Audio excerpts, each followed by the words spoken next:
BM care foundation presents SK TV यानी एश India TV।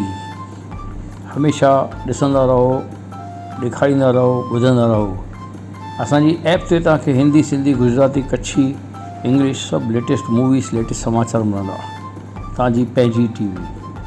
अॼु असां हिते गॾिया आहियूं श्री श्याम जे मुंशाणी ऐं मिसिस श्याम जे मुंशाणी जी अॼु जेकी आहे 60वीं यानी 60 साल थी विया आहिनि शादीअ खे। क़रीब 80 साल उमिरि आहे, यानी भारत जे आज़ादी खे बि 75 साल थिया आहिनि।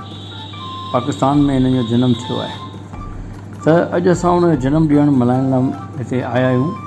ऐं हीअ जेका आहिनि चङे टाइम खां वठी करे हिन रजिस्टर्ड संस्था जेकी संत कंवरराम धर्मशाला आहे उन जा ट्रस्टी आहिनि ऐं मेन चेयरपर्सन आहिनि। हुते हिकिड़ो मंदर बि ठहियलु आहे जंहिंमें सचो सतराम ऐं हुन सां गॾोगॾु झूलेलाल ऐं ॿियो संत कंवरराम सभिनी जूं मूर्तियूं आहिनि, जिते हर रोज़ु आरती थींदी आहे ऐं ख़ासि करे चंड ॾींहुं सुठे नमूने सां आरती कई वेंदी आहे, जिते चङी हाज़िरी हूंदी आहे। पर हिकिड़ी ॻाल्हि मूंखे ॿुधाईंदे ख़ुशी बि थिए थी ऐं दुख बि थिए थो त अॼु हिन कार्यक्रम में लॻभॻि 60 खां 70 माण्हू, मां ॻणिया न आहिनि, पर लॻभॻि 60 खां 70 माण्हू हाज़िर रहिया हुआ। ऐं हिन कार्यक्रम में असां दादा मुंशाणी खे केक कटियो, उन्हनि खां कटारायो ऐं उन सां गॾोगॾु उन्हनि खे असां सुखड़ियूं बि ॾिनियूं। असां माना सभिनी गॾिजी करे संस्थाऊं ॾिनियूं ऐं उन सां गॾोगॾु उन्हनि खे आशीर्वाद ॾिनो वियो। विष्णु तरफ़ां बि हिकु सुखड़ी ॾिनी ऐं हिकिड़ो गीत पेश कयो।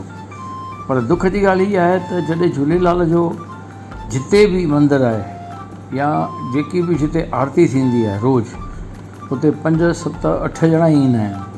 ऐं हफ़्ते में जॾहिं चंड जे ॾींहुं हूंदो आहे तॾहिं 20, 25 ॼणा, 30 ॼणा ईंदा आहिनि। ऐं उहो बि को बि जेका ईंदा आहिनि उहे 60 खां मथे वारा ईंदा आहिनि, 60 खां हेठि वारा न ईंदा आहिनि।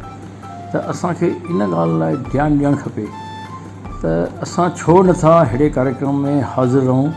घटि में घटि हिकु दफ़ो त सुठी तादाद में चंड ॾींहुं या जुमे ॾींहुं जिते बि आसे पासे में, चाहे आदिपुर हुजे, नवन वारी जो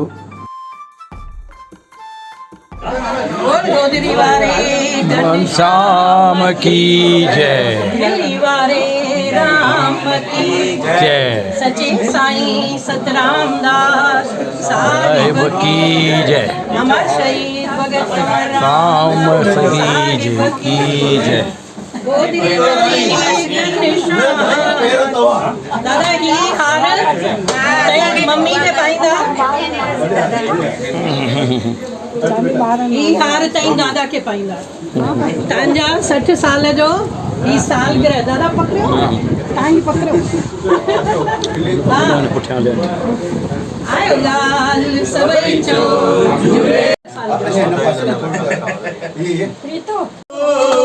वाधायूं वाधायूं लख लख वाधायूं दादा के वाधायूं लख लख वाधायूं मुंहिंजे दादा के लख लख वाधायूं। अॼु ॾींहुं सभागो मुक़दर बणायो, प्रेमी गॾिजी सभु वाधायूं वाधायूं वाधायूं लख लख वाधायूं मुंहिंजी अम्मा के लख लख दादाजी एनिवर्सरी जो दादा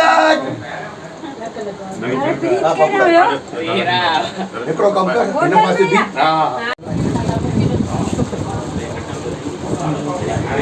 हैप्पी एनिवर्सरी, हैप्पी एनिवर्सरी, वाधायूं वाधायूं लख लख वाधायूं, वाधायूं वाधायूं लख लख वाधायूं।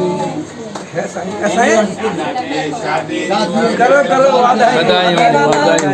अजनी सभागो बाबा, अजनी सभागो बाबा, समझे करायो बाबा, बाबा ओ वाधायूं वाधायूं लख लख वाधायूं, वाधायूं वाधायूं लख लख वाधायूं। परिवारे आया घनश्याम की जय, परिवारे राम की जय, परिवारे दातार की जय, सर्व संतन महात्मा हरि भक्तों की जय।